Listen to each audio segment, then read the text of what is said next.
प्रिय विद्यार्थियों, मैं मेघा गुप्ता, सहायक आचार्य संस्कृत, राजकीय महाविद्यालय बूंदी। आज की इस कक्षा में हम महाकवि भारवी प्रणीत किरातार्जुनीय महाकाव्य के प्रथम सर्ग के अंतर्गत 18वें श्लोक का अध्ययन करेंगे।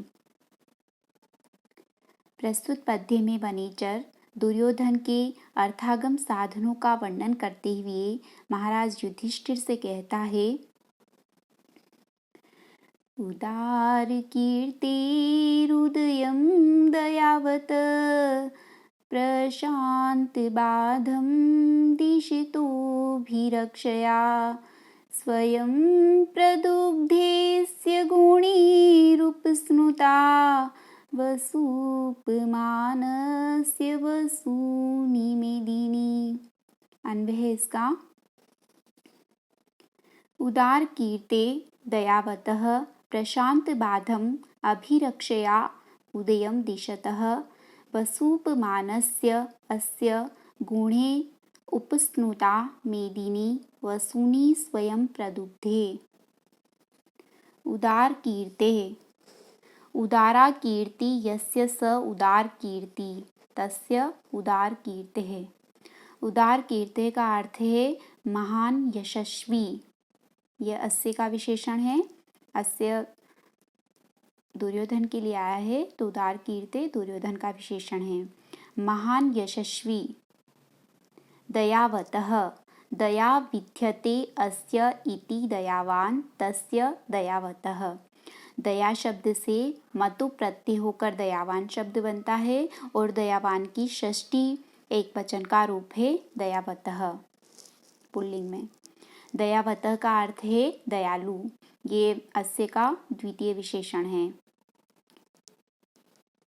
प्रशांत बाधम, प्रशांत बाधम क्रिया विशेषण है यहाँ।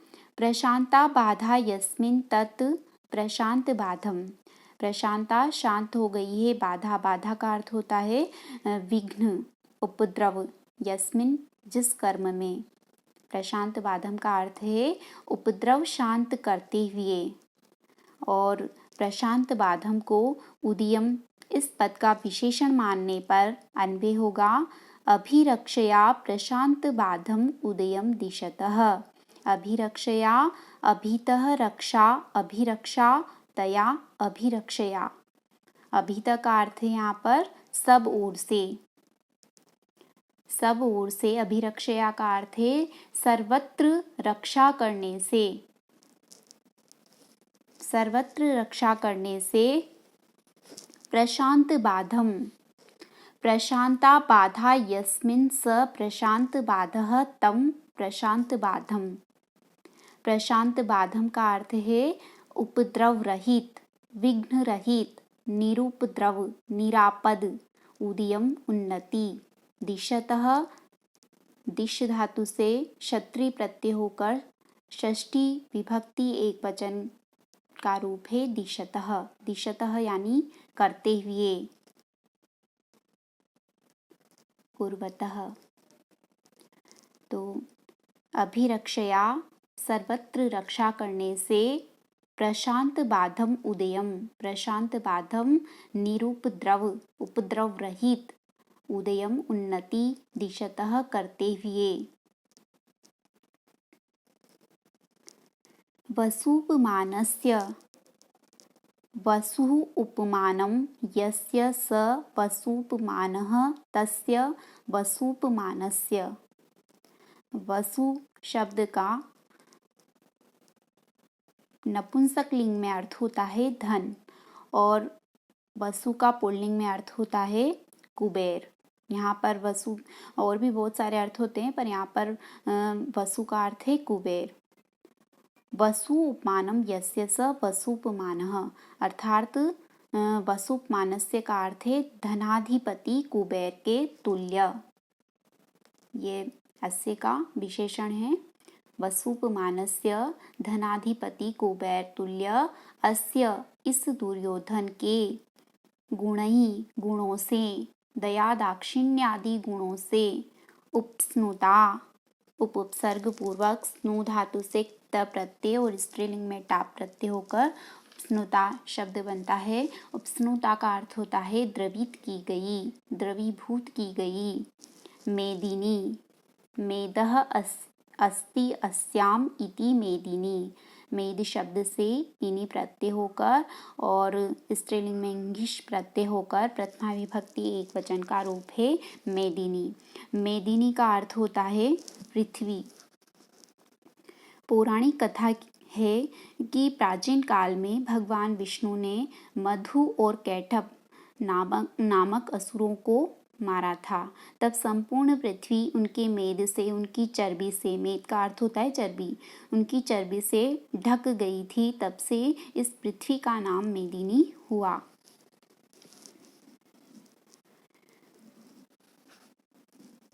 वसुनी, यहाँ पर वसुनी, वसु नपुंसक लिंग में वसु शब्द की द्वितीया का बहुवचन है। वसुनी, वसुनी का अर्थ है धनों को।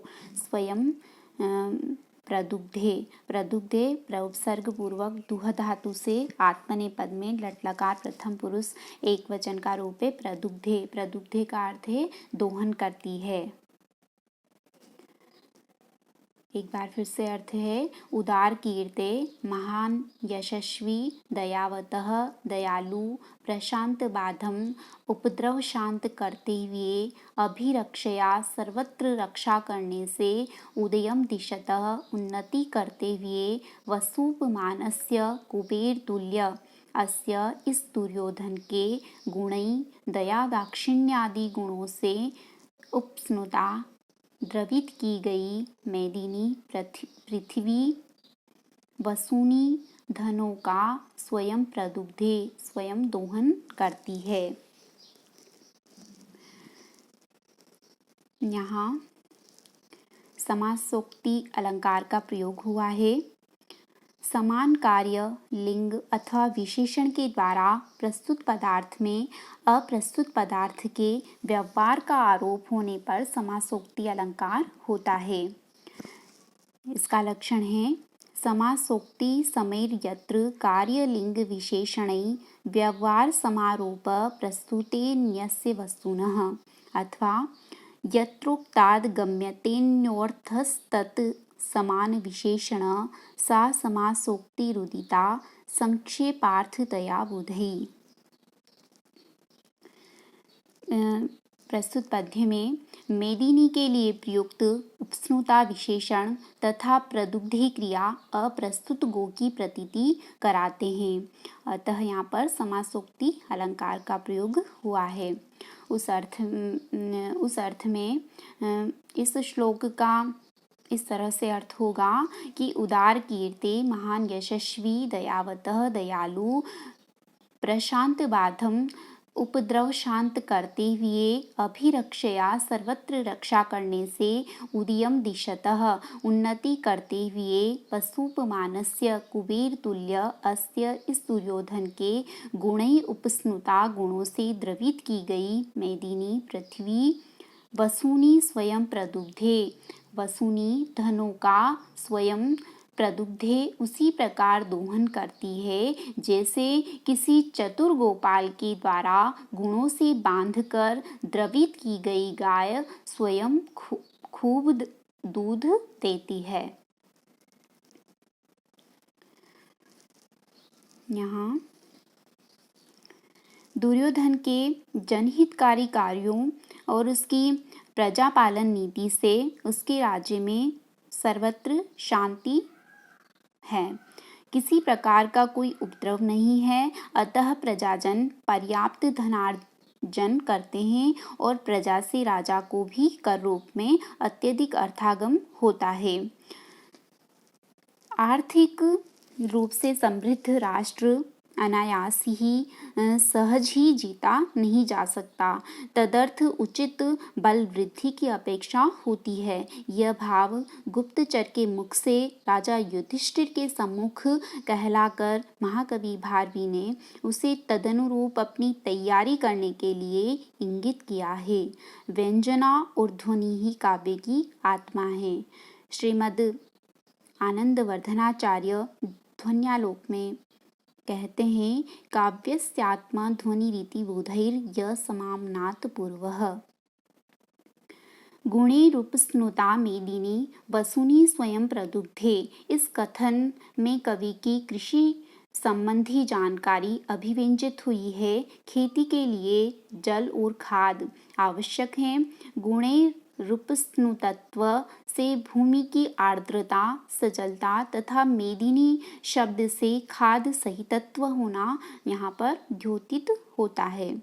गंभीर अर्थ का प्रतिपादन करने में महाकवि भारवी सिद्धस्त है। कहा भी गया है भारवेर अर्थ गौरवम। इति प्रस्तुत पद्य में वंशस्थ छंद का प्रयोग हुआ है। क्या प्रस्तुत पद्य वंशस्थ छंद में निर्मित है, जिसका लक्षण है जतौ तु वंशस्थ मुदीरितम जरौ। इति शुभम।